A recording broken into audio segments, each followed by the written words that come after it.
যে বৈধ একটা ভিসা আমরা সংগ্রহ করি এবং বৈধ পাসপোর্টও থাকে। বৈধ পাসপোর্ট, বৈধ ভিসা, আর আমাদের ওয়ার্ক পারমিট, যেটা কাজ করা, এই চুক্তিপত্র, আর হলো একটা বাংলাদেশ সরকারের অনুমতি দেওয়ার সময় গ্রহণ করি, যেটাকে আমরা বলি ইসি কার্ড বা বহির্গমন ছাড়পত্র, ম্যান পাওয়ার কার্ড, অনেক কিছুই বলি না। ইসি কার্ডটা বলতে আমরা বুঝি সাধারণত immigration clearance card, man power ছাড়পত্র, যেটা দিয়ে আমরা বিদেশে এয়ারপোর্টে ক্রস করার সময় তারা দেখে যে বাংলাদেশ গভর্নমেন্ট তাকে যাওয়ার অনুমতি দিল কিনা। যদি দিল, আর আপনার ভিসা আছে, আপনার ওয়ার্ক পারমিট কাজের চুক্তিপত্র আছে এবং বৈধ পাসপোর্টও আছে, আপনার বিদেশ যাওয়াতে আর আটকানোর কোনো সুযোগ নেই।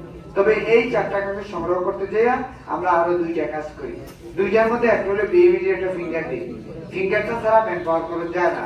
এইটা আমাদের অফিসে ফিঙ্গার নিচে হয়, ডাটা হওয়ার পরে আপনার ফিঙ্গার দেন। আর যারা ফিঙ্গারটা না দেন, হয়তো ট্রেনিং শেষ হওয়ার পরে আপনার ফিঙ্গারটা দিয়ে ম্যান পাওয়ার করতে চাইতে হয়, কারণ ফিঙ্গারের ছাড়া ম্যান পাওয়ার করা যায় না। আপনি ঢাকা থেকে আবার ব্যাক করে আসতে হবে। যদি ফিঙ্গার দিচ্ছেন তা এটা ম্যান পাওয়ার হয় না। ম্যান পাওয়ারটা ফিঙ্গারের জন্য বাধ্যতামূলক। ম্যান পাওয়ার করতে গেলে ফিঙ্গার বাধ্যতামূলক। আর 2 নম্বরে বাধ্যতামূলক হলো ম্যান পাওয়ার করতে গেলে 3 দিনের একটা ভিডিও কোর্স, যেটা এখন আছেন আপনারা উপস্থিত, এই কোর্সটা সম্পন্ন করতে হবে।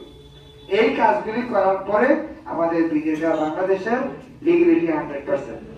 বাংলাদেশের যত নিয়ম আছে প্রত্যেকটি নিয়মে আপনি ফলো করছেন। বৈধ ভিসা সংগ্রহ করছেন, বৈধ পাসপোর্টও নিয়েছেন, ওয়ার্ক পারমিটও নিয়েছেন, ম্যান পাওয়ার ক্লিয়ারেন্সও নিয়েছেন, বিএমইডি ফিঙ্গারপ্রিন্টও দিয়েছেন, আবার